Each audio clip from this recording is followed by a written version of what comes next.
소록도 가는 길 51회. 순영은 살아오면서 참으로 편안한 생활을 해나가고 있는 요즘이다.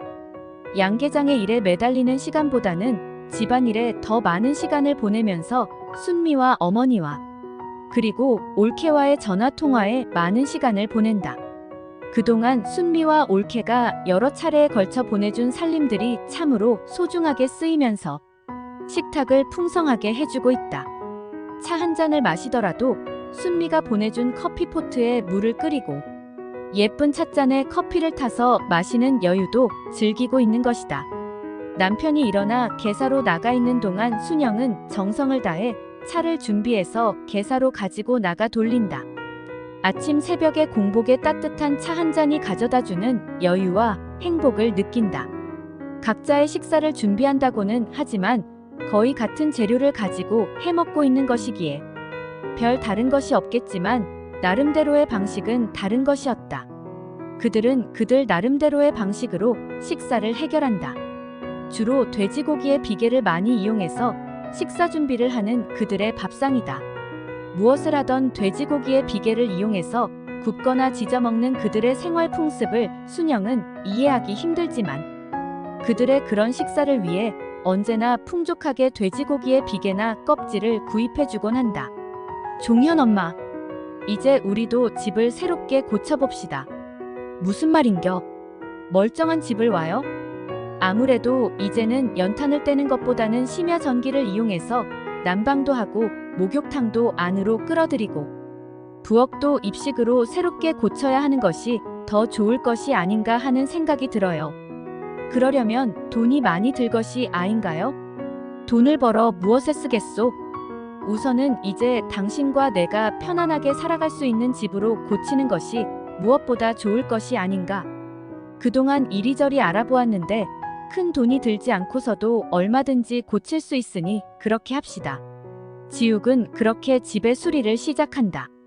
얼마 전까지만 해도 되지 않았던 심야 전기를 이용해서 난방을 넣을 수가 있고 연탄을 갈아대는 불편함보다는 아내를 위해서도 필요하리라는 생각을 하면서 알아보았던 지욱이다. 지금까지 밖에 있었던 욕실을 안으로 끌어들이면서 완벽한 화장실을 넣고 주방도 새롭게 입식으로 바꾼다.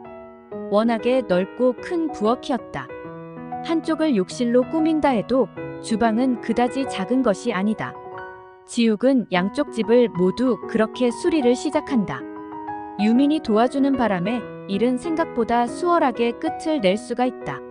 젊고 부지런한 유민은 손도 빠르지만 눈썰미도 있어 곧잘 일을 해내고 있었기에 계획보다 빠른 시일 안에 양쪽 집의 수리가 끝이 난다. 동욱은 순영의 집을 수리한다는 말을 듣고 내려와 본다. 이제 어디를 가든 연탄은 사양길로 접어들고 있었다. 이제 이런 산골에서조차 연탄은 사양길로 접어들면서 점차 편리한 생활로 바뀌어 가고 있는 것이었다. 동욱은 순영의 집 세간들을 모두 바꾸어 준다. 결혼을 할 때 해주지 못한 것이 늘 마음에 걸렸던 동욱으로서는 이제야 오빠로서 한 집안의 가장으로서 동생의 살림 도구들을 모두 바꾸어 주게 된 것이 참으로 마음을 기쁘게 해준다. 장롱과 화장대 그리고 새롭게 침대를 마련해주고 전기 제품들을 들여놓아주면서 새롭게 변한 순영의 집을 편안한 마음으로 바라본다. 오빠, 이렇게 신경을 쓰지 않아도 되는데 공연이지 때문에 많은 돈을 썼습니다. 이제 오빠로서 제 구실을 한 것 같아 마음이 가볍다. 그리고 전기 제품들은 순미가 모두 해준 것이니 그렇게 알아라. 냉장고와 세탁기, 가스렌지, 텔레비전 등을 보면서 순영은 마음이 부자가 된 듯 흐뭇하면서 형제들의 힘과 사랑이 얼마나 큰 것인지 깨닫는다. 이제 살림하기에도 한결 힘이 덜 들어간다. 그동안 쓰던 텔레비전과 세탁기는 옆집으로 건너간다. 아직도 멀쩡하게 잘 쓰는 것이었기에 옆집 부부에게도 요긴한 것들이다. 이제는 남들처럼 모든 것들을 갖추어 놓고 살아가는 순영은 자신이 이런 모든 것들을 누리면서 살아도 되는 것인가 하는 마음이 든다. 이렇게 좋은 세상에서 살아갈 수 있다는 생각을 해보지 못했던 그들이었기에 이 모든 것들이 꿈만 같은 것이다. 그러나 지욱은 이 모든 것들이 그동안 열심히 일을 해서 얻어진 소중한 것들임을 깨달으면서 더욱 몸을 아끼지 않고 일을 해 나간다. 참으로 귀하고 소중한 가정이었다. 세상에 부러울 것이 없는 완벽한 가정이라는 생각을 하면서 이 모든 혜택을 누리게 해주신 주님께 감사기도 드리는 것을 잊지 않는 부부다. 이제 순영은 새벽 미사에 나가기 시작한다. 그동안 마음뿐이었던 새벽 미사에 참례를 하고 돌아오는 순영의 얼굴은 늘 기쁨과 감사의 마음이 가득 차오른다. 이제 바라고 있는 것은 아들 종현이가 올바로 성장해서 사회에 필요한 일꾼으로서 자신의 삶을 당당하게 살아주기만을 바라는 것이 전부다. 순영과 지욱은 종현이를 위한 돈이라면 무엇이든 아끼지 않는다. 학원비하며 종현이가 입는 것 먹는 것을 위한 돈을 아끼지 않고 올려보내곤 하는 것이다. 그들 부부에게는 그것이 유일한 낙이고 희망이었다. 매달 어머니의 용돈을 드리는 것은 물론이고 조카들의 용돈까지도 챙겨 보내는 순영이다. 이제 자신의 삶에 더 이상의 근심이나 걱정은 없을 것이라고 생각하면서 지금까지 이렇게 보호해 주시고 아무런 근심 없이 살게 해주신 것에 대한 감사의 기도를 끊이지 않고 드리고 있다. 순영은 더욱 남편의 건강을 위해 신경을 쓴다. 먹는 것은 물론이고 이제는 옷을 입는 것에도 많은 신경을 쓰며 남편의 모든 것을 세심하게 보살펴주며 이웃을 위해 봉사하는 시간을 갖는다. 매일 계란의 숫자는 거의 비슷하게 나오고 있기에 그들의 수입은 안정적이었고 양계를 하는데 아무런 어려움이 없기에 매달 대출받은 돈 역시 부담 없이 갚아나가고 있었다. 남편과 둘이서 할 때보다도 훨씬 수월해지면서 거의 고정적인 수입을 얻을 수 있기에 생활은 더욱 안정적으로 접어든다.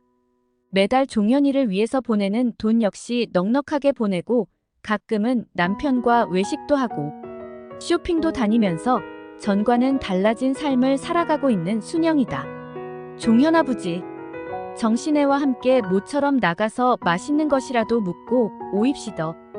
그들의 월급을 챙겨주고 나서 순영이 하는 말이다. 그럴까? 그 사람들 때문에 우리가 돈을 벌고 있으니 그렇게 하는 것도 좋지. 그 사람들 중국 음식을 좋아하니 경주 시내에 있는 좋은 곳으로 가입시더.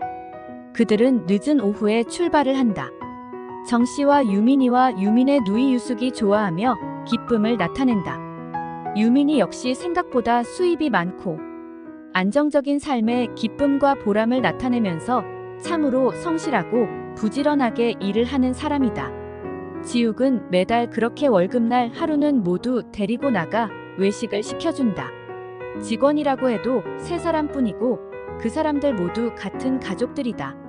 순영을 만난 이후에 순영에게 인덕이 있어서 그런지 만나는 모든 사람들이 너무 좋은 사람들을 만나게 되니 지욱은 더없이 아내가 사랑스럽고 소중하게 느껴진다. 참으로 인덕이 많은 아내였다. 그런 아내로 인해 자신까지도 인덕이 많아 좋은 사람들이 들어와 함께 일을 하며 살게 된 것에 대해서도 아내에 대한 감사의 마음이 우러난다. 다음 달에도 열심히 부탁을 드립니다. 사장님, 그 부탁은 저희가 드려야 하는 것이 아닌가요? 제 처남까지도 흔쾌하게 받아주시고 이렇게 매달 꼬박 정해진 날짜에 맞추어 월급을 챙겨주시는 사장님을 만나게 된 것이 얼마나 감사하고 큰 행운인지 모르겠습니다. 정씨는 정중하게 고마운 마음을 표현한다. 정씨 부부로서는 더없이 고맙고 좋은 곳이다. 어디를 간다고 해도 이곳처럼 좋은 곳은 없을 것이라는 생각을 하면서 그들은 주인의 눈밖에 나지 않도록 모든 성의를 다해서 일을 해나간다. 외식을 하고 돌아온 시간은 밤이 꽤나 이슥해서였다. 집 앞에 차를 주차시키려고 차를 멈추자 웬 늑수그레한 여인이 차 앞을 막아선다. 순영은 먼저 차에서 내려 여인을 보며 묻는다. 누구십니까? 여기 김지욱 집이 맞지요? 야, 그런데 누구시라요? 우리 지욱이. 지욱이는? 여인은 사람들을 하나씩 돌아본다. 지욱은 앞에 나서며 여인을 본다. 내가 김지욱이요. 헌데 누구신가요? 지욱이냐? 이 애미를 몰라보겠니? 뭐라고요? 엄마라니. 내겐 엄마가 없습니다. 아마 잘못 찾아오신 것 같습니다. 지욱은 냉정하게 잘라 말을 하고 안으로 들어간다. 지욱아, 애미를 몰라보겠니? 아무리 많은 세월이 흘렀다고 해도 이 애미를 몰라본다는 말이냐? 순영은 남편의 어머니라는 것을 알고는 순간 당황해한다. 참으로 오랜 세월이 흐른 뒤에 이렇게 찾아오시리라고는 단 한 번도 생각해보지도 못했던 일이다. 들어가입시더.